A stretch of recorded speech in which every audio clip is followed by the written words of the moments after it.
ભારત ટેરિફમાં ધરખમ ઘટાડો કરી કૃષિ બજાર અમારા માટે ખોલે અમેરિકાના વેપાર સચિવ લુટનિકકે જણાવ્યું હતું કે ભારત અમેરિકન પ્રોડક્ટ્સ પરની ટેરિફમાં ધરખમ ઘટાડો કરીને કૃષિ બજાર અમારા માટે ખોલે. અમે ભારત સાથે એક કે બે પ્રોજેક્ટની સમજૂતા કે સમાધાન ઈચ્છતા નથી, પરંતુ વ્યાપક વેપાર કરાર કરવા માંગીએ છીએ. અમને લાગે છે કે તે શક્ય છે.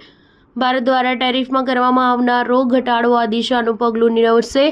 ટ્રમ્પે બીજી એપ્રિલથી રેસિપ્રોકલ ટેરિફ લાદવામાં આવશે તેનો પુનરોચ્ચાર કર્યો હતો. તેની સાથે ભારતને અત્યંત ઊંચો વેરો વસૂલવાનો દેશ ગણાવ્યો હતો. તેની સાથે સાથે કેનેડા, ચીન અને European union, south Korea, Mexico જેવા દેશ પણ અમેરિકન ઉત્પાદનો પર ઊંચો વેરો વસૂલો છે તેમ જણાવ્યું હતું. ભારતીય વેપાર પ્રધાન પિયુષ ગોયલ અઠવાડિયાથી ત્યાં જ છે, છતાં તેમણે ભારત પર નિશાન તાક્યું હતું. ભારતે આશા વ્યક્ત કરી છે કે અમેરિકા સાથેના રેસિપ્રોકલ ટેરિફના મુદ્દે કોઈ માર્ગ મળી આવશે.